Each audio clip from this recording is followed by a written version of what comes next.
La parole est maintenant au président Claude Malhuret pour le groupe Les Indépendants République et Territoires. Après vous avoir félicité, Monsieur le Premier ministre, pour votre nomination, je voudrais évoquer les propos de votre ministre des Affaires étrangères à Kiev, déclarant que l'aide à l'Ukraine restera une priorité.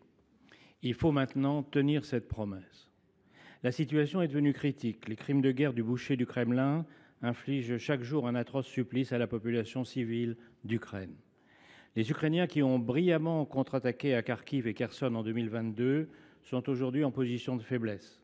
Parce que depuis le début, le soutien des démocraties peut se résumer par la formule « trop peu, trop tard ».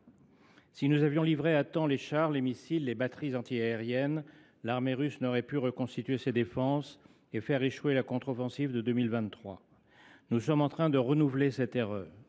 Depuis des mois, Zelensky attend les 60 milliards de dollars de Washington, bloqués par les Trumpistes au Congrès, et les 50 milliards d'euros de l'Europe, paralysés par ses cinquièmes colonnes, Orban le collabo en Hongrie, Le Pen et Mélenchon, les chiens-chiens à leur Poutine en France, et tant d'autres ailleurs.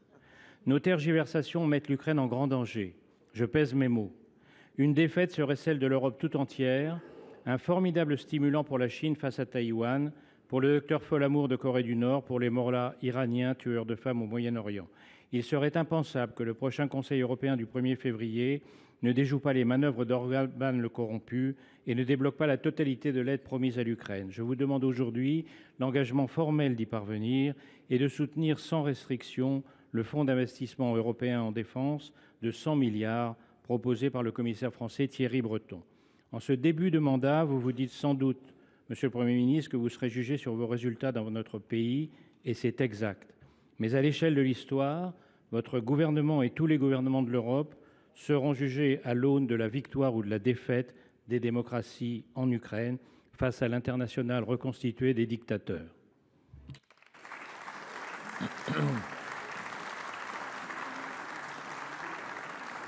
Monsieur le Premier ministre.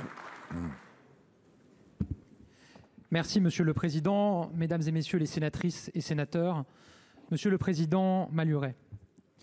Il y a près de 2 ans, en dépit de toutes les règles de droit international et de tous ses engagements, la Russie a agressé l'Ukraine.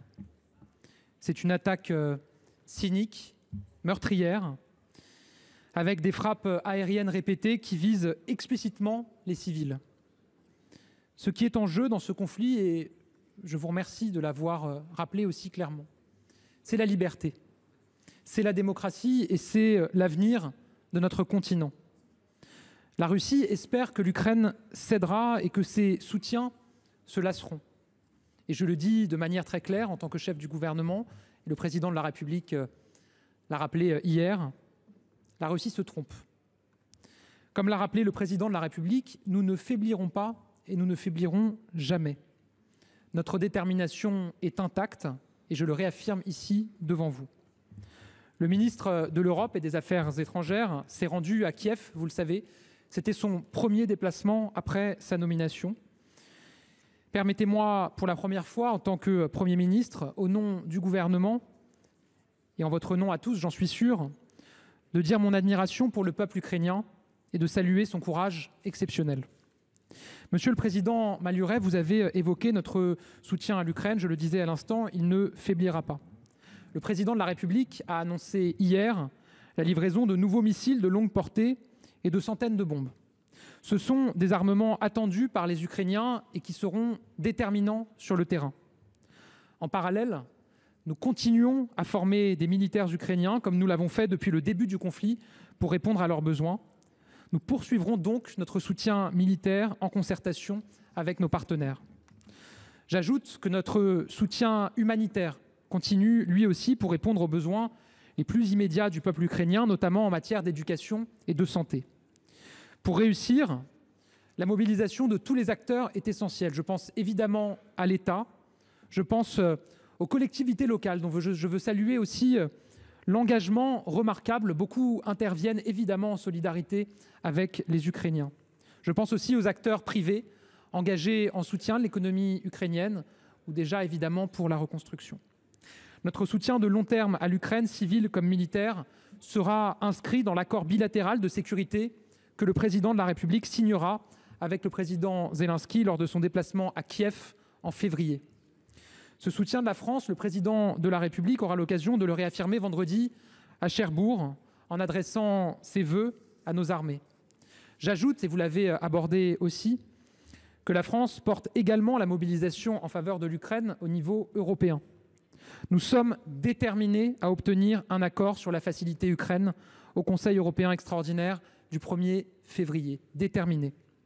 Concrètement, cette facilité doit permettre à l'Ukraine de faire face à ses besoins de financement immédiat et de mener les investissements essentiels pour se reconstruire et se moderniser. L'Union européenne est également déterminée à poursuivre son soutien militaire à l'Ukraine.